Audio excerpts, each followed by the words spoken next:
Сайн байна уу? Намайг Баасан Жав гэдэг. Миний дохооны нэрийг ингэж илэрхийлдэг. Миний хувьд өмнө 29 дугаар сургуульд анх А, Б, В гэдэг анх бичиг үсэг сурж байсан. Тэгээ 29 дугаар сургуулийг яг би төгссөн байгаа.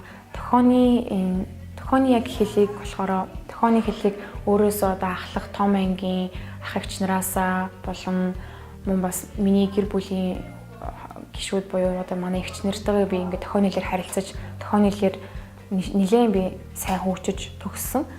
Зарим багш нарын хувьд бол бага зэрэг дохооны хэлтэй, зарим нь дохооны хэл сурж байгаа багш нар байсан. Гэхдээ яг миний хувьд бол 100% дохооны хэлээр яг тухайн ингээд хичээлийг зааж байсан уу гэвэл тутмаг гэж би харж байгаа. Яагаад вэ гэхээр дохооны хэлээр надад боловсрол эзэмшүүлэг өгс болоод би зүгээр л тухайн нэгэн самбарт байгаа зүйлийг бичгийн хэлээр зүгээр л хуулж бичээл автоматар цээжилдэг. Автоматар цээжлээд байдаг. Гэтэл яг утгыг нь бол би тухайд мэддэггүй байсан. Надад би ганцаараа бас яг юм биш надаас олон бас бусад төгсөгч нар маань яг адилхан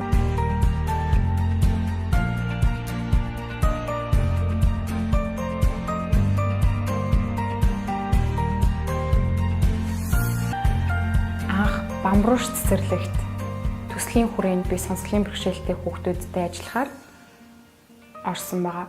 Тэгээ яг үндсэн багшийн яг туслах багшаараа дохооны хэлний хичээл захаас гадна ангиа цэвэрлэх гэх мэт хүүхдүүдэд харах гэх мэтчлийн ажил хийж байсан. Тэгэхээр яг тухайн үед ажиллаж байх хугацаанд яг тухайн төслийн удирдагч Соёлмаа гэдэг хүн байсан. Тэр хүн маань надад ер нь яг чи өөрөө ингээд боловсрол эзэмших хэрэгтэй гэдэг яг тэр зүйлийг хэлж байсан. Би бол яг хамгийн анхны оюутан байсан гэсэн дохооны хэлний хэлмэрчтэй 4 жилийг одоо боловсрол эзэмшсэн анхны оюутан. Хамгийн чухлыг тухайн үеийг суралцж байхад бэрхшээл тулгарч байсан зүйл нь маань юу вэ гэхээр бичгийн хэлээр яг хэрхэн яаж зөв илэрхийлэх үү. Тэгээ яг бичгийн хэлээр бичигдсэн маа тэр текстэн мэдээллийг бас уншиж чадахгүй, уншаад ойлгох боломжгүй байх тохиолдол зөндөө байсан. Хэдий бэрхшээлтэй байсан ч гэсэн өөрийгөө их дайчилж байсан. 2014 оноос өмнө улсын цэцэрлэгтэйг ажиллаж байхдаа тухайн үед миний яг хичээл зааж байх үед хичээлийн хэрэглэгдэхүүн яг сонслохгүй хүүхдэд зориулсан сургалтын материал, хичээлийн хэрэглэгдэхүүн маш дутмаг байсан. Гэтэл ганцхан би ч биш надаас олон багш нарт яг энэ хөө бэрхшээл тохиолж байсан. Тэгэд би яг 2014 оноос ер нь яадгийн билээ гэж бодож байгаад улсын цэцэрлэгээс гараад сонсголгүй хүүхдүүдийн боловсролын одоо төрийн бас байгуулад 2015 онд шинээр байгуулад тухайн байгууллагын маань гол зорилго нь юу вэ гэхээр хос хэлний боловсролоор тухайн боловсрол эзэмшүүлэх мөн сургалтын хэрэглэдэхүүн материал боловсруулах энэ юу вэ гэхээр дохооны хэлний зурагт толбичиг буюу 1000 хүүхдэд зурагт толбичгийг боловсруулах яг тухайн сонслын бэрхшээлтэй хүүхдэд онцлог тохирсон тийм толбичгийг хий гэдэг шийдвэрийг гаргасан. Тэгээ 29 дугаар сургуулийн бүх одоо сурагч багш нарт нэг бүрт үн төлбөргүй тараан болгосон.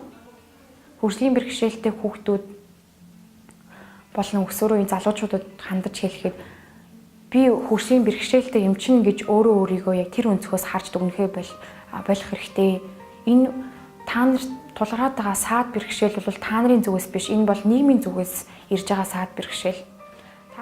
Магадгүй тэр хүн гэрээрээ боловсрал авах боломжтой болвол тэр хүнд зориулж одоо хариуцах нэг тийм сургуульд нь наач цаашин зөөгөх ч юм уу тийм хүнийг бий болгож өгөх хэрэгтэй.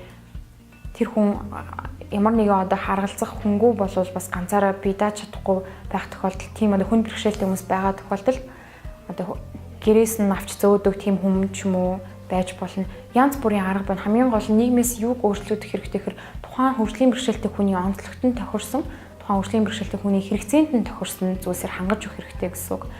Тэгэхээр хамгийн чухал зүйл нь энэ чинь одоо